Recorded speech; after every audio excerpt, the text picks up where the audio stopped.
അതിലേറ്റവും ഏറ്റവും കൂടുതൽ നന്ദി പറയേണ്ടത് പ്രേക്ഷകരോടാണ്. ഈ സിനിമയ്ക്ക് വേണ്ടി കാത്തിരിക്കുന്ന ലക്ഷക്കണക്കിന് പ്രേക്ഷകരോടുള്ള നന്ദി ഈ അവസരത്തിൽ ഞാൻ പറയാണ്. Thank you so much. കേരളത്തിൽ മാത്രമല്ല, ഇന്ത്യയിൽ മാത്രമല്ല, ലോകം മുഴുവൻ ഈ സിനിമയെ ഉറ്റുനോക്കിക്കൊണ്ടിരിക്കുകയാണ്. ഇതൊരു അത്ഭുതമായി മാറിയിരിക്കുകയാണ്. ആൻ്റണി പറഞ്ഞ പോലെ ഒരു സ്വപ്നമാണോ എന്ന് പോലും നമുക്ക് തോന്നുന്ന തരത്തിൽ അത്രയും വളർന്നു കഴിഞ്ഞു എമ്പുരാൻ.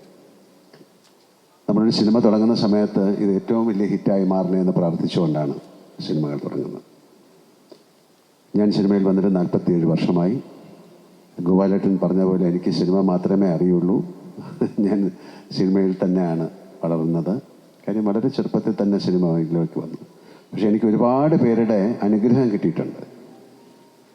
ഞാൻ വന്ന സമയത്ത് ഏറ്റവും വലിയ ആക്ടേഴ്സ്, നസീർ സാറായാലും മധു സാറായാലും Thikkurissy sir, SP Pillai sir, Nedumudi വേണിച്ചേട്ടൻ, ഒരുപാട് പേരുടെ, സുഖുവേട്ടൻ, അല്ലെങ്കിൽ ഞാൻ ജയൻ്റെ കൂടെ അഭിനയിച്ചിട്ടുണ്ട്. അവരുടെയൊക്കെ അനുഗ്രഹത്തോടു കൂടി, ഗോപിച്ചേട്ടൻ, അതിന് തമിഴിലാണെങ്കിൽ Sivaji Ganesan sir, Amitabh Bachchan sir, Nageshwar Rao sir, Rajkumar sir, ഒത്തിരി പേരുടെ ഒരു അനുഗ്രഹത്തോടു കൂടി വന്ന ഒരാളാണ് ഞാൻ. അപ്പം അവരുടെയൊക്കെ ചിട്ടയായ ഒരു സിനിമയോടുള്ള ഒരു സ്നേഹം മനസ്സിലാക്കി ജീവിക്കുന്ന ഒരാളാണ് ഞാൻ. അതുകൊണ്ട് എനിക്ക് സിനിമയല്ലാതെ വേറെ ഒന്നും ചിന്തിക്കാനുള്ള സമയം കിട്ടിയിട്ടില്ല. ഇനിയിപ്പോൾ ചിന്തിക്കാനുള്ള സമയവുമില്ല. എന്തായാലും ഞങ്ങൾ കുറേ സിനിമകൾ എടുത്തിട്ടുണ്ട്. അപ്പോൾ വളരെ കാലം മുമ്പ് നമ്മൾ കലാപാനി എന്നൊരു സിനിമ എടുത്തു. അന്ന് പാൻ ഇന്ത്യൻ അങ്ങനെയൊന്നും പറയുന്ന ഒരു വാക്കോ കാര്യങ്ങളോ ഇല്ല. മലയാള സിനിമയിൽ നിന്ന് അങ്ങനെ ഒരു സിനിമ ഉണ്ടാകുക എന്ന് പറയുന്ന അത്ഭുതമായിരുന്നു. ഞാൻ വാനപ്രസ്ഥം എന്നൊരു സിനിമ എടുത്തിട്ടുണ്ട്. അതൊക്കെ സിനിമയിലേക്ക് അത്ഭുതങ്ങൾ ഉണ്ടാക്കി കൊടുത്തതാണ്.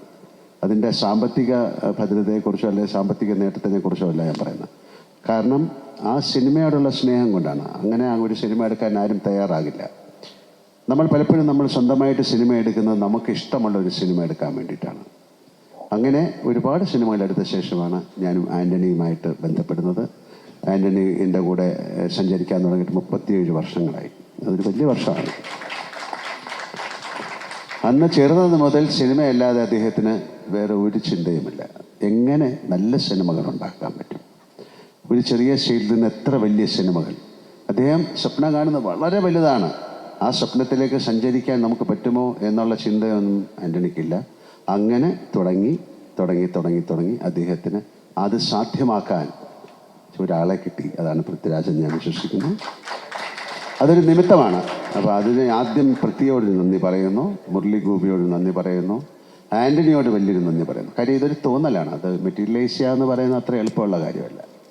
അങ്ങനെ ആ തോന്നിൽ നിന്ന് ഒരുപാട് സിനിമകൾ ഉണ്ടായിട്ടുണ്ട് ഞങ്ങളുടെ. ഇത് 34ാമത്തെ സിനിമയാണ്. 35ാമത്തെ സിനിമ ഇപ്പം നടന്നുകൊണ്ടിരിക്കുകയാണ്, ഹൃദയപൂർവ്വം എന്ന സത്യനന്ദിക്കാരുമായിട്ടുള്ള ചിത്രം.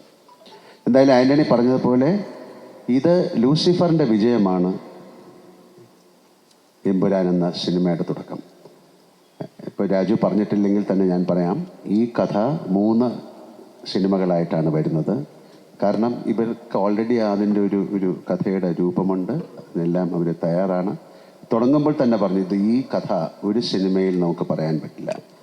സാധാരണ സീക്വൽസ് എന്ന് പറയുന്ന ഒരു സിനിമയുടെ വിജയം, ഇപ്പോൾ ദൃശ്യം എന്നുള്ള സിനിമ വളരെയധികം വിജയമായിരുന്നു. അതുകൊണ്ട് ഞങ്ങൾ അടുത്ത ദൃശ്യത്തിൻ്റെ സെക്കൻഡ് പാർട്ട്, അങ്ങനെ ഒരു സംവിധാനം വളരെ കാലം മുമ്പേ ഞങ്ങൾ ചെയ്തിട്ടുണ്ട്. കിരീടം ചെയ്തിട്ടുണ്ട്, അല്ലെങ്കിൽ നാടോടിക്കാറ്റിൻ്റെ സീക്വലുകൾ ചെയ്തിട്ടുണ്ട്. പക്ഷേ സീക്വലുകൾ വളരെ സൂക്ഷിച്ച് ചെയ്യേണ്ട കാര്യമാണ്. പക്ഷേ ഇത് ഓൾറെഡി നമ്മൾ പറഞ്ഞു കഴിഞ്ഞു, ഞങ്ങളിങ്ങനെ 3 സിനിമ ചെയ്യും. എങ്ങനെ? ഇതിൻ്റെ സക്സസ് അനുസരിച്ചാണ് അടുത്ത സിനിമ. അങ്ങനെ ലൂസിഫറിൻ്റെ 50ാം ദിവസം നമ്മൾ പറഞ്ഞു, ഞങ്ങൾ അടുത്തൊരു സിനിമ ചെയ്യാൻ പോവാണ്, എമ്പുരാൻ. അന്ന് ഇത് എത്ര വലിയൊരു സിനിമയായി മാറുന്നൊന്നും നമുക്കറിയില്ല. ഇപ്പം നമ്മൾ പറയുന്നു, എമ്പുരാൻ്റെ അവസാനം നമ്മൾ പറയുന്നത് ഇതിനൊരു 3rd പാർട്ടുണ്ട്. അത് എമ്പുരാൻ എന്ന സിനിമയുടെ സക്സസ്സിനെ അനുസരിച്ചിരിക്കും. കാര്യം അത് ഇതിലും വലിയൊരു സിനിമയായിട്ട് മാറാൻ സാധ്യതയുള്ള സിനിമയാണ്. അങ്ങനെ സംഭവിക്കട്ടെ പ്രാർത്ഥിക്കുന്നു. എന്തായാലും ഈ സിനിമയുടെ ഒരു 2 വർഷത്തെ പൃഥ്വിരാജ് സിനിമകൾ മാറ്റിവെച്ച്, അഭിനയം മാറ്റിവെച്ച്, അദ്ദേഹത്തിന് ചെറിയൊരു ആക്സിഡൻ്റ് ഉണ്ടായി. എല്ലാം കണക്കിലെടുത്തുകൊണ്ട് ഞാൻ പറയുകയാണ്, 2 വർഷം ഈ സിനിമയ്ക്ക് വേണ്ടി ലൊക്കേഷനുകൾ അന്വേഷിച്ചായിരുന്നു. അതിൻ്റെ കൂടെ സഞ്ചരിച്ച ഒരുപാട് പേർക്ക് നന്ദി പറയാൻ ഈ അവസരം ഞാൻ ഉപയോഗിക്കുകയാണ്. അദ്ദേഹത്തിൻ്റെ കൂടെ സഞ്ചരിച്ച് ഈ ലൊക്കേഷൻ കണ്ടുപിടിക്കാനായിട്ട് നടന്ന അദ്ദേഹത്തിൻ്റെ കൂടെ വർക്ക് ചെയ്യുന്ന ആൾക്കാർ, അദ്ദേഹത്തിൻ്റെ ഇപ്പം എൻ്റെ ഈ എന്താ ആൻ്റണിക്ക് വേണ്ടി ചെയ്തിരിക്കുന്ന അല്ലെങ്കിൽ ആൻ്റണിക്ക് വേണ്ടി സപ്പോർട്ട് ചെയ്ത സുരേഷ് ബാലാജി, ജോർജി എന്ന് പറയുന്ന അവരൊക്കെ ഞാൻ ഈ സമയം ഓർക്കുകയാണ്. കാര്യം വളരെ ഇന്ത്യയിൽ മുഴുവൻ പല സ്റ്റേറ്റുകളിലും ഇത് വിദേശ രാജ്യങ്ങൾ USA, UK, ദുബായ് ഒരുപാട് സ്ഥലങ്ങളിൽ പോയി ഷൂട്ട് ചെയ്തൊരു സിനിമയാണ്. കാരണം ആ സിനിമയ്ക്ക് അത്രയും അങ്ങനെ ചെയ്താലേ ഈ സിനിമ നന്നാവുള്ളൂ. അതനുസരിച്ചാണ് ഞങ്ങൾ സിനിമ ചെയ്തിരിക്കുന്നത്. പലരും ചോദിക്കും ഈ സിനിമയുടെ ബഡ്ജറ്റ് എന്താണ്. ഞങ്ങൾ പറയുന്നില്ല. കാര്യം ആ സിനിമയുടെ ബഡ്ജറ്റ് അതിൻ്റെ മേക്കിങ്ങിലാണ്. അല്ലാതെ ഇത്ര രൂപയ്ക്ക് ഈ സിനിമ എടുത്തു എന്ന് പറഞ്ഞാൽ വലിയ സിനിമയാവില്ല. ഇപ്പോൾ 1000 കോടി മുടക്കിയിട്ടൊരു സിനിമ എടുത്തിട്ട് അത് സക്സസ്ഫുൾ ആയില്ലെങ്കിൽ അതുകൊണ്ട് ബഡ്ജറ്റ് എന്ന് പറയുന്നതല്ല, ഞങ്ങൾ എങ്ങനെ ചെലവഴിച്ചു എന്നുള്ളതാണ്. അപ്പോൾ ഈ സിനിമ കണ്ടിട്ട് നിങ്ങൾക്ക് തീരുമാനിക്കാം ഈ സിനിമയുടെ ബഡ്ജറ്റ് എന്തായിരിക്കുന്നു. കാര്യം വട്ടെവർ നമ്മൾ ആ സ്പെൻഡ് ചെയ്തതെല്ലാം ആ സിനിമയിൽ നിങ്ങൾക്ക് കാണാൻ സാധിക്കും. അത്തരം കാര്യങ്ങൾ ആ സിനിമയ്ക്ക് ആവശ്യമുണ്ടായിരുന്നു. ഞങ്ങൾ മുന്നോട്ട് പോകുന്ന സമയത്ത് ഞങ്ങൾക്ക് ചില തടസ്സങ്ങളുണ്ടായി. അതൊരു പ്രത്യേക സമയത്താണ് ആ തടസ്സങ്ങളുണ്ടായത്. ഗോപാലേട്ടൻ എനിക്ക് ഏതാണ്ട് 45 വർഷമായിട്ടറിയാം അദ്ദേഹത്തെ. ഞങ്ങൾ മദ്രാസിൽ അന്നും എന്നെ കാണുമ്പോഴുള്ള അതേ ആ സ്നേഹം തന്നെയാണ് ഈ 45 വർഷം കഴിഞ്ഞിട്ടും അദ്ദേഹം ഇപ്പം കാണുമ്പോഴും അതേ ചിരിയും അതേ മുഖവും. പിന്നെ ഇതിനൊരു മനസ്സ് വേണം ഒരു സിനിമയെ സഹായിക്കാൻ. ഒരു ഗോപാലേട്ടൻ നമ്മൾ വിളിച്ച് ഗോപാലേട്ടൻ ഇങ്ങനെ ഒരു പ്രോബ്ലം ഉണ്ടെന്ന് പറയുന്ന സമയത്ത് അയ്യോ മനെ അത് ഞാൻ കുറച്ച് കഷ്ടമാണ്, നമുക്ക് പിന്നെ ചിന്തിക്കാം, അങ്ങനെയല്ല അദ്ദേഹം പറഞ്ഞത്. അദ്ദേഹം ഒരു നല്ല സിനിമ നിന്ന് പോകരുത് എന്ന് പറഞ്ഞിട്ടാണ് നമ്മളെ കൂടെ പോകുന്നത്. ഇതിനു മുമ്പ് അദ്ദേഹം എത്രയോ പ്രാവശ്യം നമുക്കൊരു സിനിമ ചെയ്യണമെന്ന് പറഞ്ഞ് വന്നിരുന്നു. അന്ന് സാധിച്ചില്ല, പല കാരണങ്ങൾ കൊണ്ടാണ്. പിന്നെ സിനിമ എന്ന് പറയുന്ന ഒരു നിമിത്തമായിട്ട് ഞാൻ വിശ്വസിക്കുന്നു. ഇങ്ങനെ ഒരു സിനിമ ചെയ്യാൻ വേണ്ടിയിട്ടാണ് ഗോപാലേട്ടൻ ഞങ്ങൾ കാത്തിരുന്നത്. നമുക്ക് എടുത്തു പറയേണ്ട, വേറെ നന്ദി പറയേണ്ട മിസ്റ്റർ കൃഷ്ണമൂർത്തിയോടാണ്. തീർച്ചയായിട്ടും ഗണേഷ് പിള്ള, കൃഷ്ണമൂർത്തിയൊക്കെ വളരെയധികം ഞാൻ ചോദിച്ചു എത്ര നാളായി വീട്ടിൽ പോയിട്ടെന്ന്. ഇപ്പോൾ പറഞ്ഞു 3-4 മാസമായിരുന്നു എന്ന് പറഞ്ഞു. ഞാൻ ആ 3-4 മാസത്തിൻ്റെ കാര്യമല്ല പറയുന്നത്, അദ്ദേഹം ഈ സിനിമയ്ക്ക് വേണ്ടി. അപ്പോൾ അങ്ങനെ ഒരുപാട് പേർക്ക് നന്ദി പറയേണ്ട ഒരു സിനിമയാണ്. തീർച്ചയായിട്ടും നിങ്ങളോടും മീഡിയയോടും ഒക്കെ ഞങ്ങൾക്ക് വളരെയധികം നന്ദിയുണ്ട്. കാര്യം ഒരു സിനിമ ഇത്രയും ആഘോഷിക്കപ്പെടുന്നത് അപൂർവമായിട്ടാണ്. ഇനി ഇങ്ങനൊരു സിനിമ ഉണ്ടാകുമോ എന്നെനിക്കറിയില്ല. ഇത് ഇന്ത്യയിൽ മാത്രമല്ല, എല്ലാവർക്കും ഇതൊരു എന്താണെന്ന് മനസ്സിലാകാത്ത തരത്തിൽ. ഇന്ന് ഞങ്ങൾ ബാംഗ്ലൂരിൽ നിന്നാണ് വരുന്നത്. 1350 സ്ക്രീനുകളിലാണ് ഈ സിനിമ അവിടെ കളിക്കുന്നത്. അത് നമുക്ക് വിശ്വസിക്കാൻ പറ്റുന്നില്ല. ഇപ്പം ഞങ്ങൾ വരുമ്പോൾ മിഡിൽ ഈസ്റ്റ് UAE-ലേത് 1000 ഒന്നുമല്ല, എത്രയാണ് ആൻ്റണി? 1000 നമ്പർ പറയാൻ നമുക്ക് പറ്റുന്നില്ല, അത്രയും. അതുപോലെ ജർമ്മനിയിൽ. എന്തായാലും ഇങ്ങനെ ഒരു വലിയ സിനിമ ഇതൊരു നിമിത്തമാണ്. ഇത് സംഭവിക്കേണ്ടതായിരിക്കും. അല്ലെങ്കിൽ നാളെ കഴിഞ്ഞിട്ട് ഈ സിനിമയുടെ കാര്യം എനിക്ക് പറയാൻ പറ്റുള്ളൂ. We created something big and we are presenting it to you. ഞങ്ങളൊരു കാര്യമുണ്ടാക്കി, അത് ഞങ്ങൾ നിങ്ങൾക്ക് തരുന്നു. ഇതൊരു എൻ്റർടൈനർ ആണ്. ഒരു എൻ്റർടൈൻമെൻറ്റ് ഉണ്ടാക്കുക എന്ന് പറയുന്നതാണ് ഏറ്റവും വലിയ പ്രയാസം. ഇപ്പം നമ്മൾ ഈ സിനിമ കണ്ടിട്ട് നിങ്ങൾക്ക് ഇതിൽ കലാമൂല്യം എന്താണ് എന്ന് ചോദിച്ചു കഴിഞ്ഞാൽ ആ സിനിമയുടെ മേക്കിംഗ് ആണ് അതിൻ്റെ കലാമൂല്യം. നിങ്ങൾക്ക് ആ സിനിമ കണ്ടുകൊണ്ടിരിക്കുന്നതാണ് അതിൻ്റെ കലാമൂല്യം.